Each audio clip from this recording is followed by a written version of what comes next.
Hello, and welcome back once again to Infinite Jeff, the project where I, Jeffrey, the Big Infinite Jest, to you one page at a time, one day at a time, put it up on YouTube for everyone to enjoy. It's really, I do it for the children.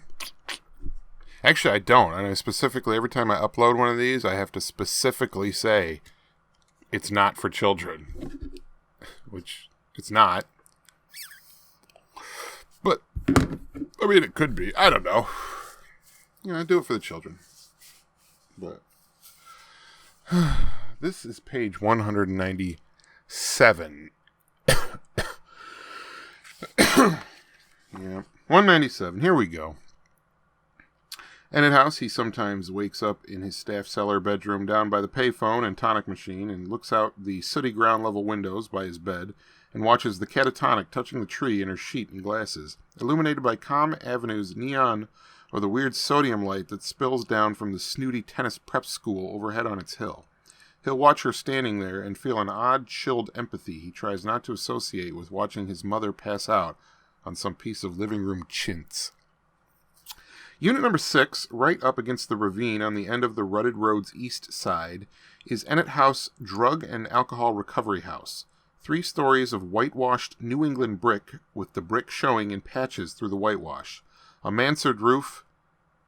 I see a mansard roof in the trees. Boom, boom, boom.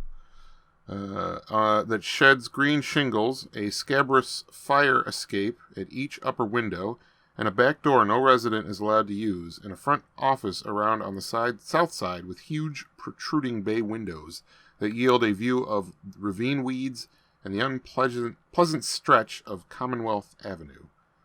The front office is the director's office, and its bay windows, the house's single attractive feature, are kept spotless by whatever resident gets front office windows for their weekly chore. The mansard's lower slope encloses attics on both the male and female sides of the house. The attics are accessed from trapdoors in the ceiling on the second floor and are filled to the beams with trash bags and trunks, the unclaimed possessions of residents who've up and vanished sometimes during their term. The shrubbery all around Ennett House's first story looks explosive, ballooning in certain unpruned parts, and there are candy wrappers and styrofoam cups trapped throughout the shrub's green levels, and gaudy homemade curtains billow from the second story's female side's bedroom windows, which are open with what seems like all year round. Unit number 7 is on the west side of the street's end, sunk in hill shadow and teetering right on the edge of the eroding ravine that leads down the avenue, to the avenue. Number 7 is in bad shape, boarded up and unmaintained and deeply slumped at the red roof's middle, as if shrugging its shoulders at some pointless indignity.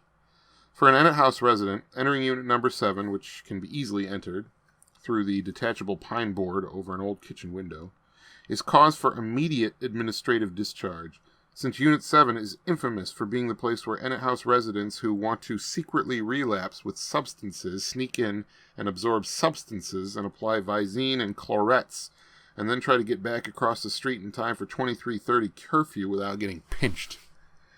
Behind Unit number 7 begins far and away the biggest hill in Enfield, Massachusetts.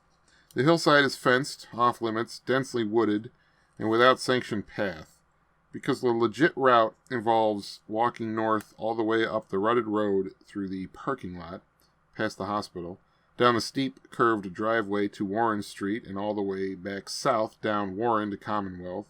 Almost half of all Ennett House's residents negotiate number 7's back fence. God, there's a lot of fucking possessive apostrophes in this shit. David. I know you did that shit on purpose, David.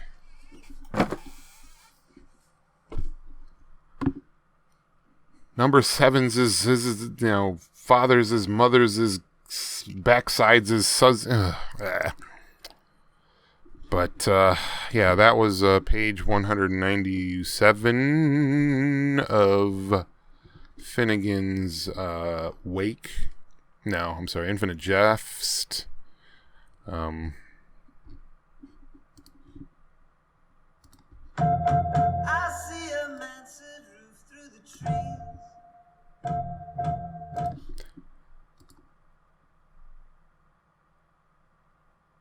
Good night.